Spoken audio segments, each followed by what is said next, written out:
back to the Mindbender Mental Performance Podcast.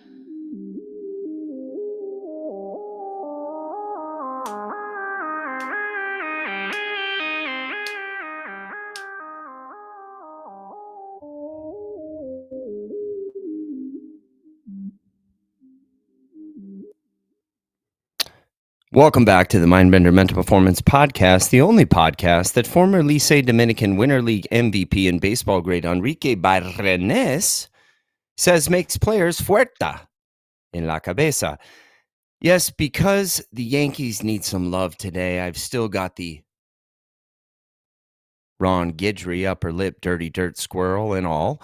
El lugar es aquí, el momento es ahora. Wherever you are, the place is here. The time is now.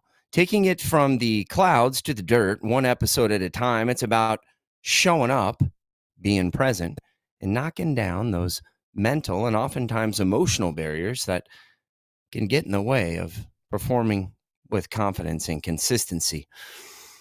Today, we're talking about assessing culture. Let's talk about how culture doesn't beat strategy. Culture actually is strategy. And the best programs, best coaches that I've been around, they do culture and they do strategy. Strategy around mental performance, strategy around recruiting, and strategy around everything that can be strategized and turned into a process, even down to how they a system on how you're celebrating a pump, an apo taco. They do it to be the most consistent and confident versions of themselves to create a culture. So again, culture, it doesn't beat strategy. It is strategy. So let's define it. Culture is a set of beliefs that drives behaviors. Let me say that again. Culture is a set of intentionally set beliefs that we believe will give us the best chance to accomplish our goals, and that should drive behavior. Let's talk about something called the performance pathway. You see, the performance pathway says leadership drives the culture, which drives the behavior, which produces results. It's actually really tremendous. They say leadership drives culture, which drives behavior, which produces results. So culture, again, is a set of intentional beliefs that drive behaviors, and those behaviors produce a result. So before we can create the right culture, I need to know what the culture is. So when I assess culture, I have to believe more of what I see and feel than what I read or hear or something on a wall. What is the culture like from the inside? What is the mission, the vision, and the core principles, the above and the below the line behaviors of the team and the organization? Then I compare that with what I see, feel, and experience. So step one is identify the mission, the vision, and the principles, as well as the above and below the line behaviors of your team. You have to be very specific about the words you choose to define your core principles. If it's a 40-man roster on a baseball team, and I say, Skip, what's it mean to be a ball player here? And he says, family. Well, family can mean a lot of different things to a lot of different people in that room. So we have to define what it means for us. When you define the core principles, it gives everybody the opportunity to use a shared definition and be on the same page. For the East Carolina Pirates, that's pirates. So P, purpose. We have a plan for everything we do and a reason why we do it. I, integrity. Do what is right at all times, even when nobody is watching. R, responsibility. The power to choose your response in any situation, because we have very little control on what goes on around us, but total control on how we respond. Attitude. Be an energy giver. Bring the juice. Join us in contagious energy. Juice. When you're juiceless, you're useless. When you're juiceful, you're fucking useful. Toughness, the ability to embrace adversity and keep moving forward. E, excellence, a lifestyle to be great. Selflessness, S, we over me, execute your role. The words should mean the same thing to every person, and the meaning should be clear. Big hat, no cattle. Happy haunted, by the way, all you ghouls and goblins. Back to it. Again, the word should mean the same thing to every person, and the meaning should be crystal clear on that. So step 2 of the 5 steps of defining and establishing a winning, confident, and consistent culture in your program, in your organization. Step 2, define the principles. Focus on the behaviors and what it looks like to live in alignment with the organizational mission, vision, and core prints. So again, focus on what those behaviors look like, right? So above the line behaviors that will create more confident, consistent, and controllable execution versus below the line behaviors, the behaviors that keep us from executing at our best. I always like to personalize this in a school setting, maybe 3 areas to establish behaviors in. For a younger guy, right? Number 1, person. Number 2, student. Number 3, the athlete, the baseball player, the golfer, the tennis guy. A big league guy, it might be number 1 in their personal life and training, and then in competition. So E plus R equals O. Event plus response equals your outcome. So we have to ask ourselves what it looks like to live in alignment with your core principles, right? For example, as a person, above the line, be on time, do what's right.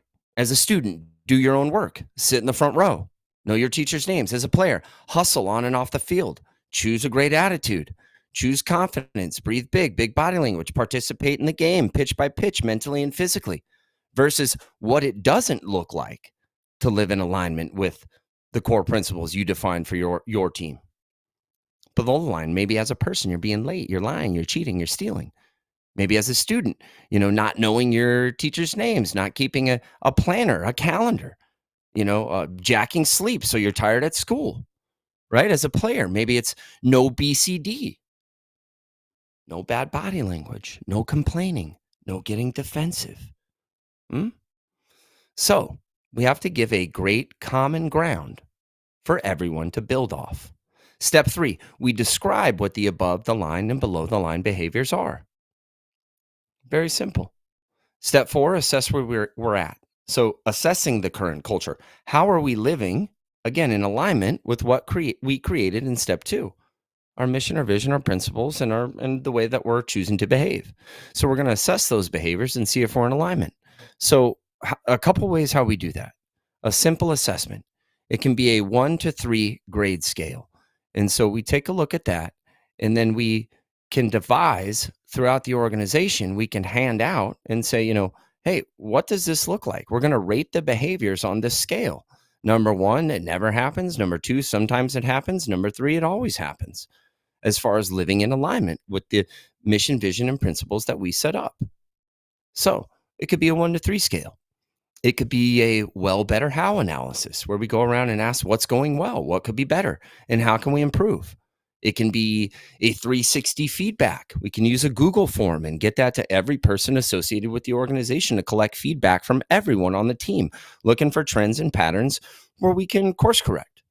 So like an example of that would be what coach does well. Coach carves out time for us, practice is competitive, and we love it. What could be better? Coach could communicate schedules better so we can plan ahead, right? Just as an example, constant assessments keep the culture in check and assure alignment with the mission. So step 5, create an intentional growth plan. Based on the assessments, we build a damn good growth plan to keep us on track, to keep us on the path. It's far easier to stay on the path when you're on the path and get off the path and get back on. It's about reducing the stress. It's about increasing the focus and giving every day a purpose. So what's your outcome from this? Probably a lot less drama within your team and organization, right? More self-discipline, more ownership from coaches and players, and a focus on everyone playing their part and doing their job, playing their role. Culture is a full team responsibility. Ain't no room for spectators out there. A mission statement doesn't replace culture. Culture has to be built, has to be checked, and it has to be lived every single day. So, as we go back through and we talk about the 5 steps to establishing culture, number 1, identify the MVP, mission, vision, principles. Just not throwing around the word family or team without knowing what the hell it means to everybody involved. We need to get specific and build our MVP. That means you're being really clear, like the way the East Carolina Pirates do. when they outline their pirates, their purpose, integrity, responsibility, attitude, toughness, excellence, selflessness. Every player on the team should understand the principles like it's gospel. So words mean nothing without the action. So that's why we have the step 2 in above and below the line behaviors. To live the culture, every player has to know what it looks like to act above the line versus below the line. Right? And we talked about examples of above and below the line behaviors in some of the categories that we would outline for that specific player, whether a big league guy, whether a little league guy. So if you're not living above the line, you're a liability to yourself and the team. Culture shows up in behaviors. So there's no room for guesswork because we can see it. We can feel it. And then describe what the step 3, you're describing what your above and below the line behaviors look like in specific situations. So you have to get specific. That's what we outlined in school and training and personal life. And that's how you define them. So then there's no guesswork. This way, every team member, every teammate, everybody in the organization has a common foundation to build off. And it's clear what living above the line versus below the line looks like. And when if you know the multicolored laces, that's Atlantic League. You know that. So, step 4, we're assessing where we're at, evaluating the culture. We're going to recap it because it was a lot quick. Now, we took a look at where we're really standing in terms of the culture. And the goal is to see if the team's behaviors match the mission vision principle we set up. So you go through that scale, your 1 to 3 evaluation, your well, better, how, your 360 feedback. You can collect that and look for the trends. And then step 5, create an intentional growth plan. So based on those assessments, you build out the plan. And from there, you get a much smoother transition into a culture that is built, it's checked every day, and it's lived every single day on purpose. I want to give some examples of some top programs where their culture is in action. Texas A&M baseball, they see their vision like a staircase, each step moving closer to Omaha, right? Everybody wants a dog pile in Omaha, come on. And their graduation, becoming the best selfless version of themselves. Florida State softball, meeting at the field there every day, they reinforce FSAC. So FSACC, Florida State and the ACC, right? Family, smart, aggressive, competitive, committed. This isn't just a motto, it's how they play.